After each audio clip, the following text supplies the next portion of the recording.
It's been a few days, but we want to share our condolences to you guys in the UK for the loss of the Queen. She was such an amazing figure, like a rock, someone just to always look up to. Our thoughts and prayers go out to the royal family as they go through this grieving time, and to all of the UK as you guys are experiencing such a devastating loss of the Queen. She did live a very good, long life.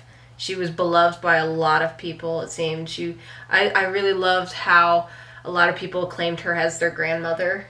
I think it's just a really honorable thing to mention her like that. She wasn't above the people that way in some ways. She was everybody's grandmother, so it was a really sweet thing. So I think in some ways it makes it a little bit more of a harder of a loss because a lot of people kind of had that connection with her, even if they'd never met her. And I mean, as Americans, it's hard for us to really understand exactly how everybody is feeling and taking this loss. But even for us, it was sad when we first found out, and it was still a bit of a shock, honestly. I didn't realize she was so ill health that day, and I wasn't getting my news updates until you called me and told me the news, and it was just like, wow, kind of hit me as like, wow, it's happened.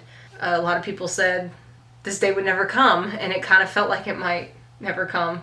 She just outlived so many people, and she just lived such a long life and accomplished so much throughout generations. People lived and died under her reign, didn't know anything different.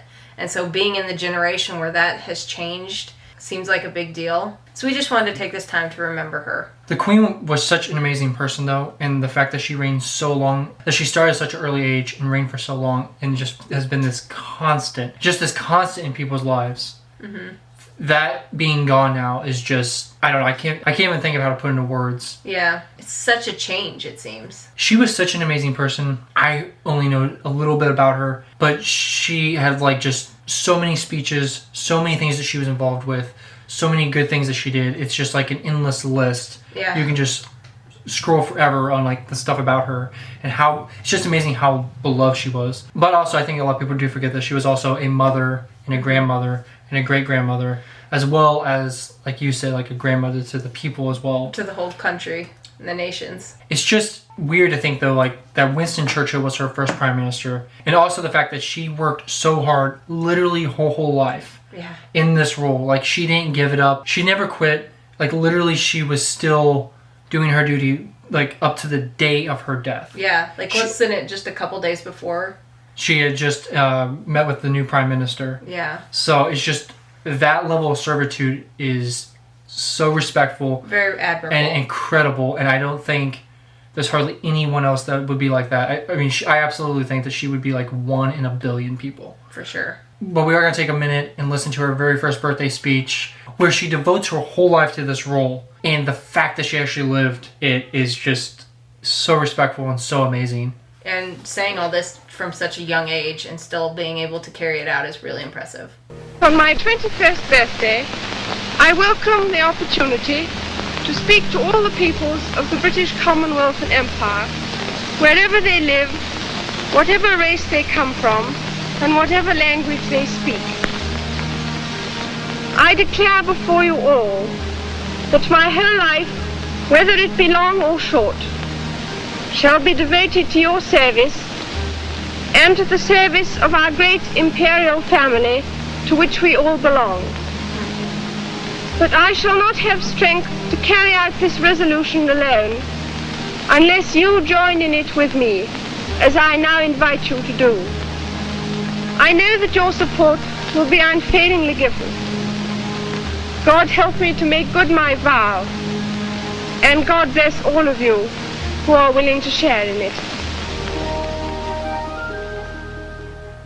As such, being so young and just living up to that. Yeah. I really think it's just 1 in a billion people to do that. I don't know anyone else in history that's lived a life like hers. She was just an incredible person. Like, honestly, it's just amazing. Just when you start looking into her, just everything she did. Yeah. Everything she was involved with. I will say I'm very glad to hear that she passed away peacefully. And she was with family, and it seemed like everyone was rushing. In her favorite place as well. I did want to share some photos with you guys that I found on Google of other countries and how other countries are showing their respects. I know over here, immediately as soon as it happened, or as soon as the news was announced, everything went, all our flags went half-mast. Yeah. These are just some of the photos of showing other countries and how they're paying their respects to the Queen. This is at the White House. This is in Brazil. They did the patriotic colors. I believe that's This us. is in Windsor Castle. Yeah. This is in Israel. They have the UK flag projected on Jerusalem's walls. This is someone in Kenya. Buckingham Palace is packed right now. I've seen some photo or some videos. It's just like everyone's laying their flowers. Everyone's just mourning and grieving. Paying their respects. Even over here in the States, before a baseball match, they paid tribute right before their game started. This is at Times Square in New York.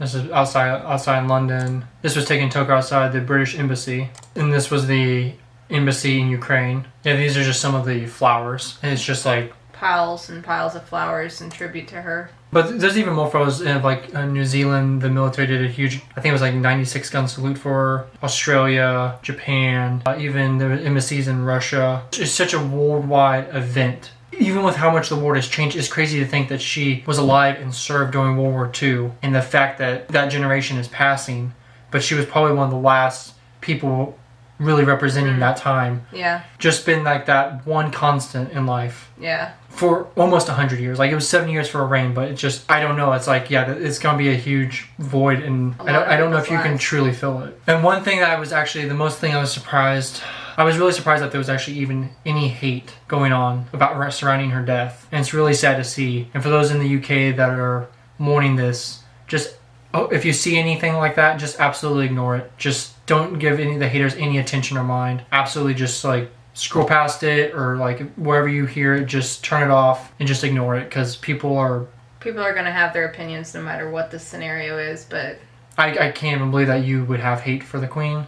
Some people do, and it's ridiculous. But yeah, just ignore the haters. I did want to end this with a quote from her, and it's a speech she did in front of the UN about leadership, and this was back in 2010. I know of no single formula for success, but over the years I have observed that some attributes of leadership are universal and are often about finding ways of encouraging people to combine their efforts, their talents, their insights, their enthusiasm, and their inspiration to work together. And I think that just concludes everything really well. Just kind of like everyone should just get along.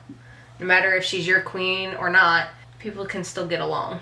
Again, our thoughts and prayers with the royal family. And to the people of the UK, our condolences truly are with you. I really hope that King Charles is good for you guys and that it all works out. Rest in peace to the Queen. And to everyone else, take care.